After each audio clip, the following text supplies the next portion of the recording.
Hello, today is Friday, March 27th.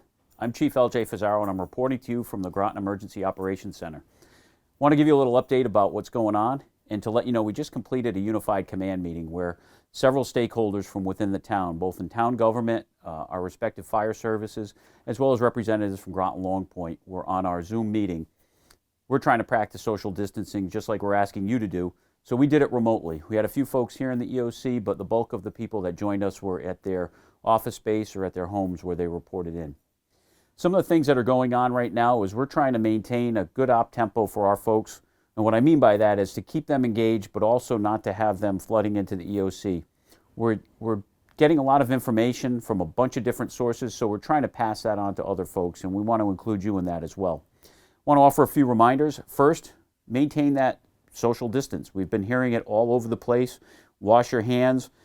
But it's probably changed a little bit in the last week since we last reported to you from down here.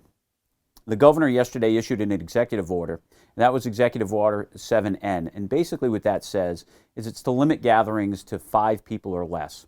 Well, that doesn't mean people can't go out. What it means is they have to keep that social distancing even within that 5-person group, but more importantly to really limit those larger gatherings. And that's again to stop the spread, to keep people safe, to ensure that we have that good distance from one another so that any potentially infected folks will not spread it to others. On that note, parks do remain open. We've gotten some inquiries on our Facebook account about some of the town parks as well as Bluff Point, some of the other locations. They are open. They have not been closed. But again, we'd caution everyone to maintain that social distancing. If you're going out for a walk or a hike or to ride with somebody, keep it to the group of 5 or less. Maintain that 6 feet. And the other point is when you're out there, please stay safe, but also stay seen. If you're walking, wear visible clothing, make sure people can see you to protect yourself so that when you're out at the dusk hours or early morning hours or at night, wear some highly visible clothing. We've also gotten a lot of inquiries on our Facebook account about some public notifications. We are alerted to the fact that folks in the town of Groton have tested positive for COVID-19. We're trying to share that information with you to the extent that we can. We get little information too, and that's to protect the privacy and concerns of those individuals who do have this. It is a private matter, and of course we're trying to balance the private the health concerns of individuals with the public's need to know. So we share what we have. There's not a lot of information that we're not giving you, so please know that. Those that have expressed some frustration in our Facebook account, we understand and appreciate that, but please know that we are providing you that information that we can provide.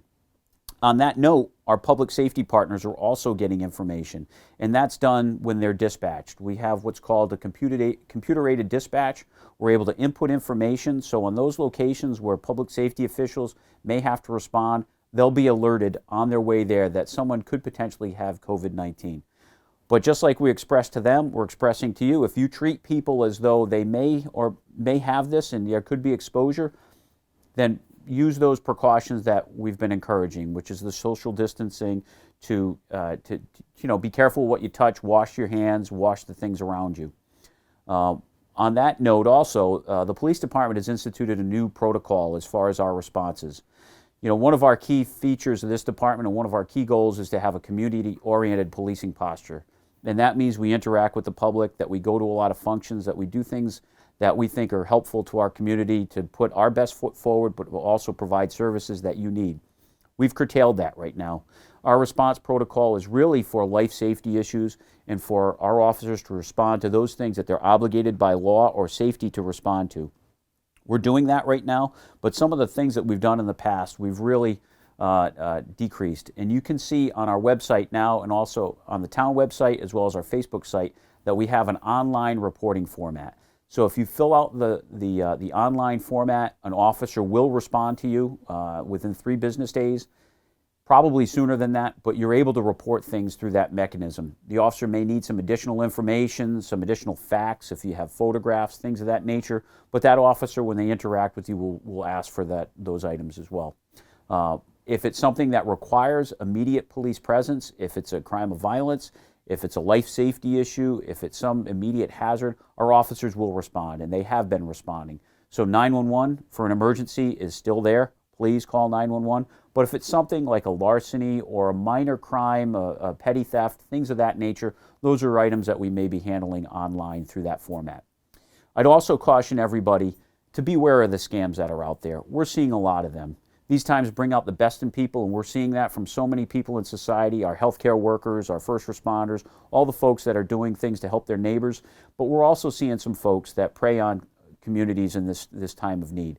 We see some really unscrupulous folks that are doing cyber scams, that are doing phishing scams, which is essentially sending emails to folks purporting to be one person when in fact they're not. If you see something about financial stuff that's coming through you, through your email accounts, or you're getting phone calls from solicitors, be very cautious of those. Make sure that you validate them, you check the source, you check the email address, and you ask a lot of questions to make sure that this is not some kind of scam. Even if you are confident in that, you may be a little bit more cautious today because there's so many things that are going on right now. But please remember that. There are a lot of cyber scams and phishing emails that are going out right now, so be cautious. Last thing I have to say is be patient. We're all in this together. We're watching all of our local and state and federal officials as we navigate through these uncharted waters as we're responding to this COVID-19 epidemic or pandemic that we're going through. So please be patient. We'll provide you information that we can. If you have questions, please call. We've got a lot of great partners here in the town of Groton with our partner agencies and Parks and Rec, the Board of Ed, the fire service, ambulances. We're all in this together. We're trying to provide you with information that you need, and hopefully we're doing that. And with that, I'd ask you to be safe and please look out for one another. Thank you.